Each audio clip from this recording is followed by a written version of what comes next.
Yesterday, LeBron posted several pictures and videos of him wearing a hat with the new Space Jam movie title, A New Legacy. So, Shannon, is this LeBron's response to MJ's The Last Dance documentary? His movie, he's excited. His movie is coming out in 2021. And he just happened to have the hat. Hey, Bron, let your boy get one of them things. I'm going to wear one, too. You know what? Y'all need to stop this. Because eventually y'all going to say, the only reason LeBron James eating is because Michael Jordan ate. The only reason LeBron James drank water is because Michael Jordan once drunk water. Man, you stop this. That man can't have a life. He can't do things without it trying to be a subliminal message to Michael Jordan. Man, this is y'all getting ridiculous with this. So, Shannon Sharp, you need to remind your man LeBron just to stay in the shadows. Get out of the way. Don't try to keep reminding us, remember me? I did Space Jam 2, A New Legacy, they're calling it. There's only one legacy anybody cares about, and it's the first Space Jam. It was the only Space Jam that anybody cares about, and The Last Dance is all that anybody cares about. And in fact, Shannon Sharp just pointed out to me in the break that David Falk just said, I think it was on Boomer's show, that there was one appearance offered to Michael Jordan, a 2-hour appearance a couple of years ago for $100 million. And Michael said no to that. Well, that shows you just how all-time amazing The Last Dance is, because he has given those documentary makers dozens of hours sitting and talking from the heart. You're getting the GOAT from the heart, giving you the lowdown, the sit-down lowdown on what actually happened in 1998, how it happened, why it happened, and you're getting to see the GOAT unveiled for the first time, where you're seeing him in all of his glory. So, LeBron, just can it, stay in the background till this is over, and then try to do your phony GOAT things after that. We've seen enough of you for this time. We ain't seen enough, but how about this here, where there has been someone that's not as pleased with The Last Dance as everyone else has been. The great documentarian Ken Burns, you know who he is. He said the mere fact that Michael Jordan had so much control, I don't really know if it's as good as it should be, because there are some things that should have been in that probably taken out. So I just want you to know, want everybody to know, the great documentarian, one of the great historians when it comes to documenting things is Ken Burns, and he's not as pleased with it as Skip Bayless is. So now, what you gonna say about that, Skip? I agree with that assessment. On the other hand, you're getting Michael from the gut, because he is F-bombing like crazy. This is the owner of the Charlotte franchise, and it's not the best public look for him to be dropping F-bombs and MF bombs right and left. It's showing you, he's giving you the truth as he sees it. I agree it's from his point of view, but we've never seen it before. Skip, you know this. You've been around him. This is him. What people see as the owner and the polished guy that used to give the interviews, what you see as he sit there with that stuff in that glass and that. Starting at 12 games for Miami, and they pointed to the uncertainty about how well he has recovered from his hip injury. So, Shannon, how soon should the Dolphins start Tua Tagovailoa? When do you want to see it happen? Skip, I think they have a great luxury of having a veteran quarterback in Ryan Fitzpatrick that's already there, who's had a year in this system and played very well down the stretch, Skip. Now, for me, I believe that the expectation is that Ryan Fitzpatrick will start the season. I believe he goes into camp as the #1 quarterback, and I believe he'll start the season. Now, at some point in time, Skip, if it's not beneficial, let's just say they're 0-4, they're 1-5, I believe they will then turn to Tua. Because, Skip, look, no matter how great a rookie is, he's going to struggle at times. And I believe that once you go to a rookie, you stick with him. And this is why I believe that you start Fitzpatrick first, because you can always go to Tua.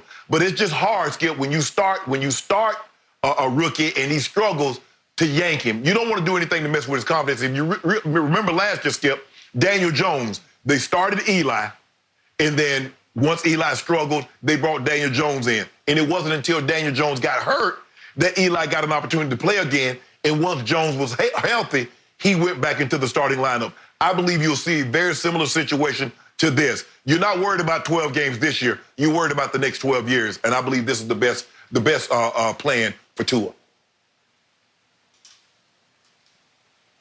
Timeout.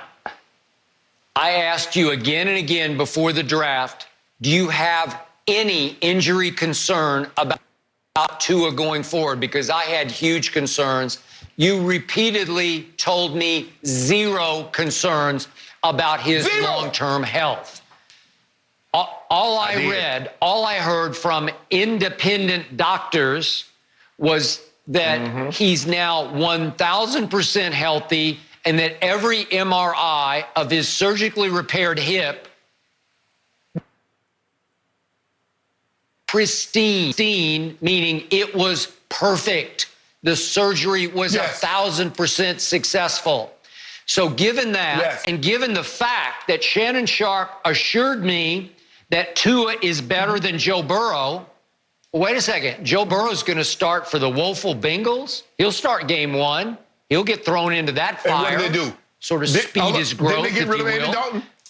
Didn't they get Andy Dalton out of there? So if there was no Ryan Fitzpatrick, absolutely he would start. But you have Ryan Fitzpatrick, Skip, so there is no need. Timeout. You have told me repeatedly on this show, Ryan Fitzpatrick is an every other year wonder. That just when you come to trust him, to depend on him, to expect that what he did last year, he'll do next year, you're in trouble. You're always disappointed by Ryan Fitzpatrick. Yes. So he did play pretty to very well last year. Yeah, he beat the Eagles late in the year. He went up to Foxborough, and he beat Belichick's defense with a last-ditch late-game drive. Yep, he did. He beat Tom Brady. Did. He beat Tom Brady. Yes, he 80 did.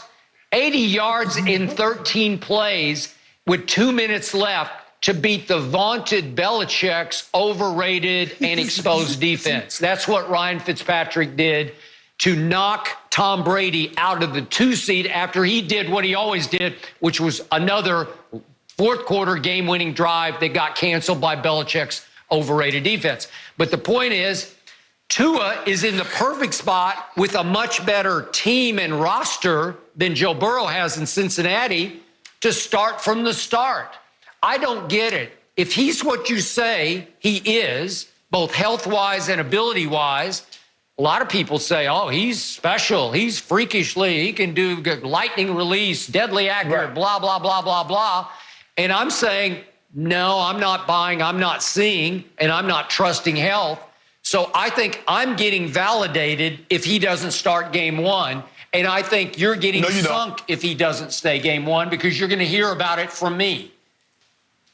Skip, it's not like the cupboard is bare in Cincinnati. You know, they do have A.J. Green. They do have Tyler Boyd. Joe Mixon ran for 1,000 yards last year. So it's not like the cupboard is bare when it comes to offensive weapons. They have some. Now, they need to fill out that offensive line, and we don't know what they're going to be like defensively. But, Skip, you are in – look, I get it. You know, you want to see Tua start and all that. You want to see him struggle. But it's not going to happen. They're going to bring him along nice and slow. And over the next 10 years, I will prove to be right because my guy will be better than your guy. I don't even know who your guy is, but I'm assuming it's Joe Burrow. But I just want to know one thing. Why do you do this? When Peyton Manning and Tom Brady used to go head-to-head and Manning would lose, they would say Brady beat Manning. They never said Brady beat Tony Dungy's defense. Now, when quarterbacks beat Tom Brady, they beat Belichick's defense. Why is that?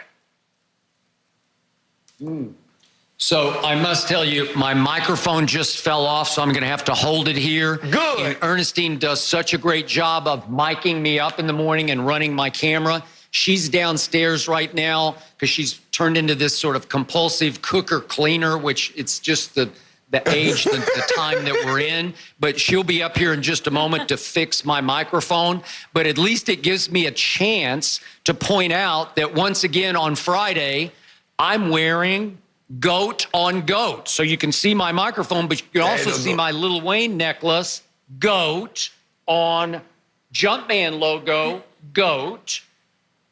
And that's all you need to know as we head towards Sunday night and we get to see the true GOAT in action in episodes 5 and 6.